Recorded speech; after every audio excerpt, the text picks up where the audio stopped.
I'm pleased now to hand you over to the Deputy First Minister and Cabinet Secretary for Infrastructure, Investment and Cities, Nicola Sturgeon.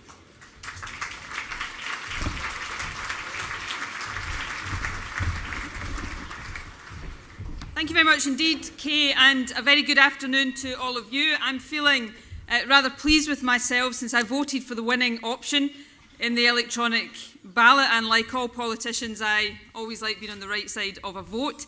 I'm very, very conscious that I think I'm now the only thing standing between you and your lunch.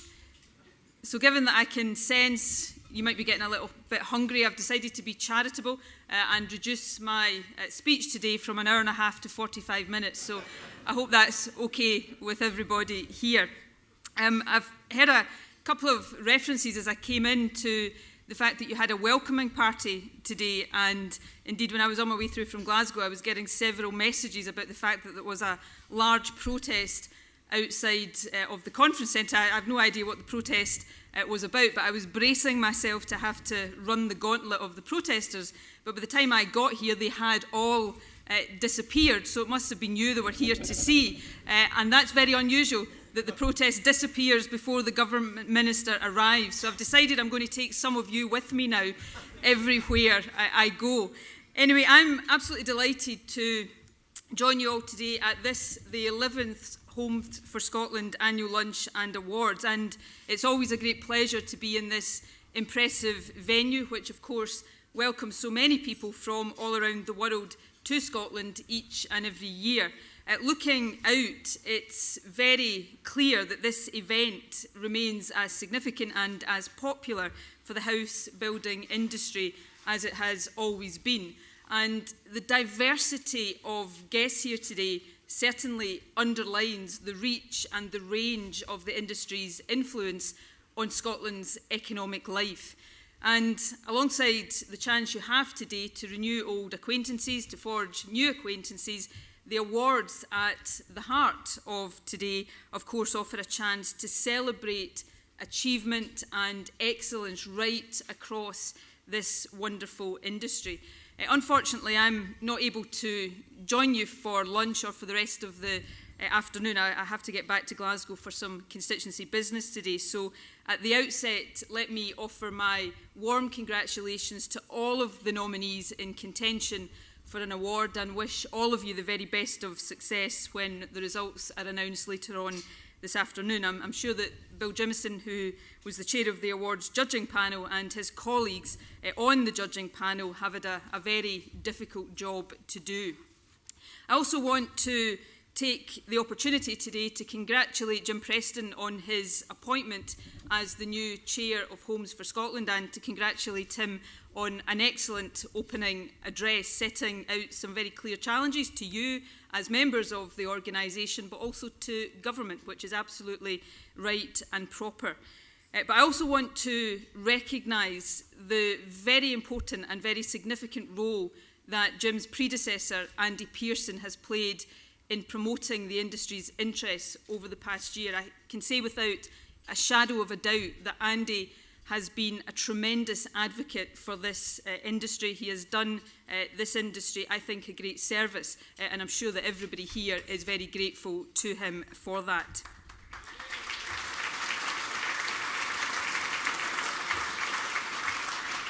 I want to be very clear today that the view of the government accords very much with the view that you've just heard from Jim, that a strong and a growing house building industry is key to our future economic prosperity as a country. I would go further than that. In fact, it is essential to our economic prosperity as a nation. And that's not just because of the new homes you build throughout the country, or the jobs, the economic activity and the regeneration you directly support, although that is very, very important. But it's also because of the positive impact across a range of associated sectors and associated industries, and of course the human impact, the wider opportunities that new homes and new communities open up for the people who live in Scotland. So I want to thank you for all that you do for Scotland, for our economy and for our society. Now, in recent times, we have seen some signs of improvement, at least in some parts of the market, but there is no getting away from the fact that these are still incredibly tough times for the industry. As all of you know, private house building activity remains well below pre-credit crunch levels. The availability of finance for new development is constrained, particularly for smaller and medium-sized builders. And whilst the supply of mortgage finance overall is improved, and that is of course supported by schemes such as My New Home, the availability of loan-to-value lending on new build is still restricted. So I understand and fully appreciate the difficult times that all of you are still living through. And while I don't expect any sympathy for my next remark, it also has to be said that these are tough times for government as well, because we are living in a time of very, very constrained capital resources. But that said, I want to be very clear with you today that the government is committed to working with you to ensure that we can maximise the impact your industry has on economic recovery. And while I think it's always right that you encourage and press and lobby us to go further, I hope you will agree that the Scottish Government's record of action does underline our determination to do all that we can to help the industry and the housing sector as a whole to flourish. Indeed, each and every time we have had the opportunity over the past number of months to increase our investment in housing, we have grasped that opportunity with both hands. By the end of April, we had already allocated some £200 million in additional funding for housing supply over the course of this spending review period, taking our total investment to almost £860 million in the 3 years up to March 2015. And alongside our priority commitment to deliver at least 30,000 affordable homes during the lifetime of this Parliament, I believe that will have a significant positive impact on house building activity. And in addition to that, as you have just heard from Jim, we have now committed to allocate to housing the entirety of the financial transactions consequentials that were made available to the Scottish Government from the most recent UK budget announcements. Now, I should stress that these consequentials come in the form of loans and equity. They are not hard cash. They have strings attached that are certainly not of our choosing. There are considerable constraints on how these resources can be used. We can't change that, but we can ensure that the investment is put to the best possible use for the people and the businesses of Scotland, and that's exactly what we are determined to do. So with that in mind, and encouraged by Jim's encouragement to report progress, I can tell you today that we will allocate £120 million over the next 2 years to support a new shared equity scheme that will help not just first-time buyers, but also those moving up the ladder to purchase a new build home throughout Scotland. That's a big commitment. I hope you agree that's an important commitment. There is still, as Jim indicated, work to be done and the details to be resolved before that scheme can be formally launched. But we are absolutely committed, absolutely determined to resolving those details as quickly as we possibly can, working with lenders, house builders and other stakeholders. And I know that we can count on the full support and engagement of Homes for Scotland as we do so.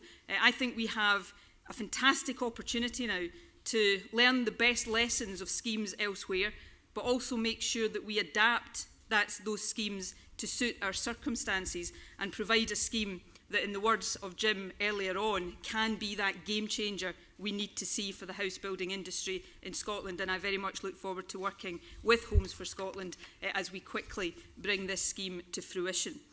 Further announcements on our plans for the remainder of the consequentials will follow later this month, but they will all be, and I would underline this point, they will all be dedicated to supporting projects that help to support the house building sector. But of course, our support for the industry isn't just about the headline investment figures, important though they are. The scale of the shared challenge we face is such that investment must be allied with innovation and partnership. And I want to acknowledge today the industry's role in embracing and recognising that fact. Take the National Housing Trust, for example, where the response of this organisation and a number of house builders has been absolutely key to the success of that particular initiative. That initiative, which, let's remember, was the first guarantee-based model for housing anywhere in the UK, delivers and is delivering new homes. It leverages significant private sector investment at relatively little cost to the taxpayer, and it demonstrates the value of strong public and private sector partnership working. Deals already secured with 13 developers will deliver more than 1,000 high-quality homes across 10 council areas. Over 300 of these are already completed. And of course, I see from the programme today that one of the NHT projects, Teak Homes, Salamander Street, Edinburgh, is in the running for one of the awards today. We have a further round of procurement of the original model now underway in Aberdeen and Dundee, Fife and Edinburgh, offering really strong prospects of more activity to come. And we'll also continue to work with those RSLs who submitted project proposals for the RSL variant of the initiative. Innovation and partnership are also at the core of My New Homes, led, as Jim has already said, by this organisation, enabled through a government guarantee and supported by 3 of our leading lenders. And it is administered by JLT, one of the sponsors of today's lunch. Since we launched My New Home last September, the first activity I undertook in my new job as Cabinet Secretary for Infrastructure, the number of participating house builders has more than doubled from 12 to 25. And I'm pleased to see the level of activity in the scheme increasing, and I think we all hope to see that positive trend continue. Elsewhere, we've committed up to £70,000 in grant to support Homes for Scotland on an industry-led project that seeks to open up a whole new world of opportunity. That's backed by a further £20,000 from Construction Scotland and SDI, and the project will explore the alternative sources of finance and models available for housing and the opportunities that these might offer to deliver more high-quality rented homes at significant scale. For a relatively small amount of funding, it offers the potential prize, and it's a massive potential prize, of unlocking significant levels of new investment in housing through pension funds and institutional investors. So I really look forward to seeing the conclusions of that work, and I would encourage anyone with a potential interest to speak to Philip Hogg and his team at Homes for Scotland. So I hope you agree, although as I said earlier, you should always press us to go further, but I hope you do see that we are doing all that we can, working with you to support activity and momentum in what we know are difficult times. But we've also got to look ahead and ensure that our actions support activity and growth over the medium and long term as well as the short term, and contribute to our wider objectives for the country. And here, in concluding, I want to touch briefly on 2 of the other issues that Jim highlighted in his speech, planning and sustainability. The Scottish Government has made it very clear that housing has a critical role to play in Scotland's transition towards a low-carbon economy. We can't do it without the contribution that housing has to make to that. We're investing heavily in sustainable housing to support it, and through programmes, funds and incentives that include £13.5 million in the Greener Homes Innovation Scheme, we're working hard to make sure that housing plays its part. However, I want to be very clear to you today that we are aware of the industry concern that recovery could be hampered if we push forward too quickly with revisions to new build energy standards. In setting new standards following the recent consultation, we will certainly be mindful of the economic implications of change at any given time. And we will look to the reconvened Sullivan panel, of which Philip Hogg is a member, to offer a clear view of what further can realistically be achieved through new build standards without hampering the recovery that is so important to you and so important to us. And I look forward to seeing the recommendations from the Sullivan panel in due course. Philip's also, of course, served as a very valued member of the Sustainable Housing Strategy Group, supporting the development of the new strategy we expect to launch this summer. Finally, on planning, the Minister for Local Government and Planning, Derek Mackay, is pushing forward a programme of reform focused on reaffirming the plan-led system with a focus on simplification and streamlining, delivery and raising performance. He is determined to ensure that the system provides much greater confidence and much greater certainty to all involved, and crucially, that it is a system that underpins our central purpose of delivering economic growth, not a system that stands in the way of that purpose. Now, achieving that ambition will demand that everyone with a stake in the system works together. We all have a role to play in this.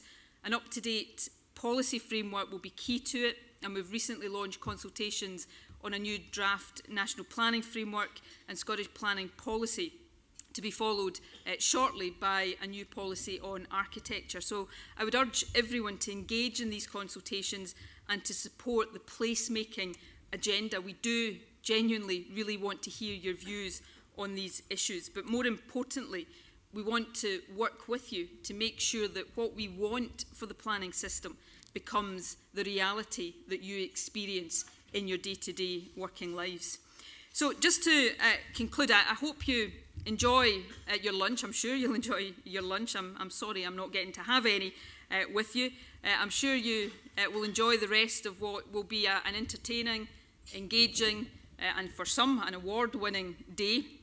I know that you'll later hear from Craig Brown, one of our most renowned football managers, the last man to lead Scotland to a major tournament, although I'm sure that that is one distinction he, like the rest of us, would rather not be known for.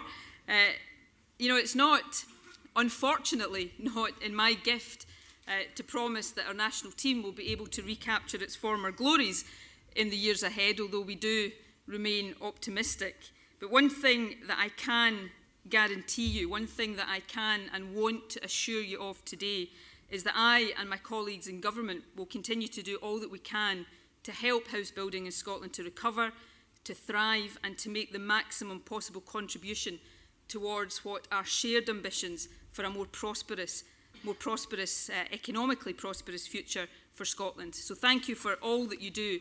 I look forward to working with you in the months and years to come, and I hope you enjoy the rest of your afternoon.